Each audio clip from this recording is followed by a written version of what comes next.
صرف ایک حدیث آپ کے سامنے عرض کر کے آگے عرض کروں گا۔ حضرت ابو طفیل صحابہ میں سب سے آخر میں انتقال کیا ہے۔ حج کا موسم تھا، لوگوں کا ہجوم تھا، یہ ایک اونچے ٹیلے پہ کھڑے ہو گئے اور لوگوں سے مخاطبہ کرتے ہوئے کہا، لوگوں اس وقت روئے زمین پہ میرے علاوہ کوئی نہیں جس نے حضور کو دیکھا ہے، آؤ مجھ سے حضور کی باتیں سنو۔ اللہ اکبر، اس بات پہ ناز ہے۔ ہمارے استاد تھے محمد علی حاشر صاحب، وہ بڑے فخر سے کہتے تھے میں مولانا ظفر علی خان کا مصاحب رہا ہوں۔ مولانا کا اخبار چھپتا تھا زمیندار، تو اس کی شاہ سرخیاں لکھتے تھے، تو بڑے ناز سے کہتے، کمال درجے کے کاتب تھے، میں اقبال کی صحبتوں میں بیٹھتا رہا ہوں، میں نے داغ دہلوی کو دیکھا ہے۔ یار جس نے داغ دہلوی کو دیکھا ہو، جس نے استاد ابراہیم ذوق کو دیکھا ہو، جو اقبال کی مجلس حاصل کر چکا ہو، جو مولانا ظفر علی کی قربت میں بیٹھتا رہا ہو، وہ تو ناز کرے، اور جس کی آنکھوں نے جمال محمد عربی دیکھا ہو وہ اپنے مقدر پہ ناز کیوں نہ کرے؟ تو حضرت ابو طفیل نے کہا، لوگوں اس وقت روئے زمین پہ میرے علاوہ کوئی نہیں جس نے حضور کو دیکھا ہو، آؤ مجھ سے حضور کی باتیں سنو۔ لوگ جمع ہو گئے اور کہا، صف لنا رسول اللہ صلی اللہ علیہ وسلم، ہمیں حضور کا حلیہ بیان کرو، ہمیں بتاؤ حضور کیسے تھے۔ تو حضرت ابو طفیل نے 3 لفظوں میں حضور کا حلیہ بیان کیا۔ کان رسول اللہ صلی اللہ علیہ وسلم ابیض ملیحن مقصدہ، ایک تو چٹے رنگ کے تھے، چٹا رنگ، حضور چونے کی طرح سفید نہیں تھا بلکہ سفیدی میں سرخی کی آمیزش تھی۔ تو کہا ایک تو چٹا رنگ تھا، دوسری بات ملیحن، حضور کا حسن نمکین تھا۔ اعلی حضرت بولے، حسن پھیکے ہیں جب تک نہ مذکور ہو، ہے نمکین حسن والا ہمارا نبی۔ تیسری بات مقصدہ، متوازن، لیسا بالطویل الممغط ولا بالکثیر المتردد، قد چھوٹا بھی نہیں اور پست قامت بھی نہیں۔ ربع کے لفظ ہے، درمیانی قد، بلکہ درمیانی سے بھی کچھ اٹھتا ہوا۔ قد حضور کا درمیانہ تھا، لیکن اذا جامع القوم غمرہم، 10,000 کا اجتماع بھی ہوتا، بڑے بڑے اونچے قد والے ہوتے، لیکن حضور ان میں کھڑے ہوتے، حضور کے کندھے لوگوں کے سروں سے اونچے دکھائی دیتے۔ یہ اللہ نے اپنے محبوب کو شان دی تھی۔ تو 3 لفظوں میں حضور کا حلیہ بیان کیا، یاد کیا جا سکتا ہے۔ کان رسول اللہ صلی اللہ علیہ وسلم ابیض ملیحن مقصدہ، اور اگر عربی یاد نہیں ہوتی تو گولڑے کے تاجدار نے کام سوکھا کر دیا۔ مکھ چند بدر شاہ شانی، متھے چمک دی لاٹ نورانی، کالی زلف تے اکھ مخمور رکھی ہیں مد بھریاں۔ تو حضور کا حلیہ بیان کرو گے تو نئی نسل کے سینے میں حضور کا پیار پیدا ہوگا۔ تیسری بات اقبال نے یہ بیان کی، وہ کہتے ہیں کہ جس طرح میرے حضور کی صورت جیسی صورت کسی کی نہیں، میرے حضور کی سیرت جیسی سیرت بھی کسی کی نہیں۔ تو جب حضور کی سیرت اپنی نسل کے سامنے رکھو گے تو ان کے سینے میں حضور کا پیار پیدا ہوگا۔ نجی زندگی سے لے کے سیاسی زندگی تک، گھریلو زندگی سے لے کر کے میدان کارزار تک، حضور علیہ السلام کی زندگی دیکھیے، آپ کو ایک عمدہ نمونہ نظر آئے گی۔ ام المومنین سیدہ طیبہ طاہرہ سیدہ عائشہ رضی اللہ تعالی عنہا فرماتی ہیں، میں آپ خودے میں پانی لے رہی تھی کہ حضور تشریف لے آئے، تو مجھے جب دیکھا تو حضور نے دور سے کہا، عائشہ تھوڑا سا پانی میرے لیے چھوڑنا۔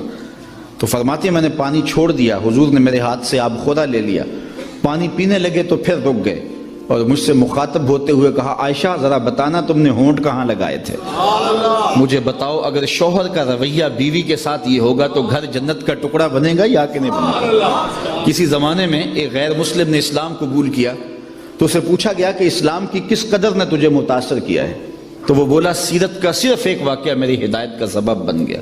کیا واقعہ؟ کہا مجلس حضور کی لگی تھی، ہجوم عاشقاں تھا، تو ایک شخص نے عرض کی، حضور میرا بیٹا کئی دنوں سے گم ہے، مل نہیں رہا، آپ دعا کیجئے میرا بیٹا مل جائے۔ قبل اس سے کہ حضور کے ہاتھ اٹھتے مجلس میں موجود ایک شخص کھڑا ہو گیا، حضور میں اس کے بیٹے کو جانتا ہوں اور ابھی فلاں باغ کے قریب سے گزر کے آیا ہوں، وہاں بچوں کے ساتھ میں نے اس کے بیٹے کو کھیلتے ہوئے دیکھا ہے۔ جب باپ نے سنا تو اس نے دوڑ لگا دی، حضور نے فرمایا سے بلاؤ۔ بلایا گیا، بہت جلدی ہے؟ جی حضور آپ جانتے ہیں ایک باپ کے جذبات کیا ہیں، کئی دنوں سے بچہ بچھڑا ہے، اب خبر ملی ہے تو بہت جلدی اپنی آنکھوں کی پیاس بجھانا چاہتا ہوں۔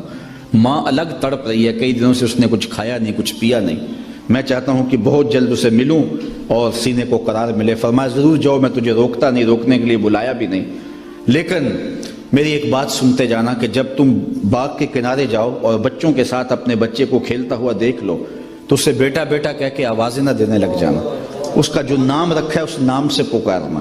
عرض کی حضور میرا بیٹا ہے, اگر بیٹا کہہ کے پکاروں تو اس میں حرج بھی کیا ہے؟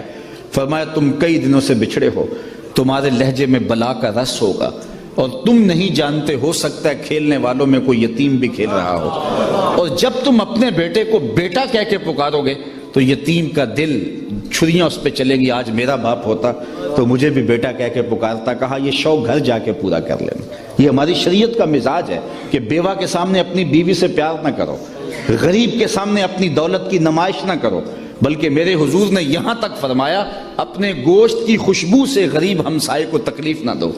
یا تو تھوڑا سا پانی زیادہ ڈال لو, شوربے کی پیالی ہمسایوں کے گھر بھی بیچ دو, اور اگر ایسا نہیں کر سکتے تو ایسے زاویے میں اور ایسے وقت میں کھانا پکاؤ جب غریب کے بچوں تک اس کی خوشبو نہ پہنچے.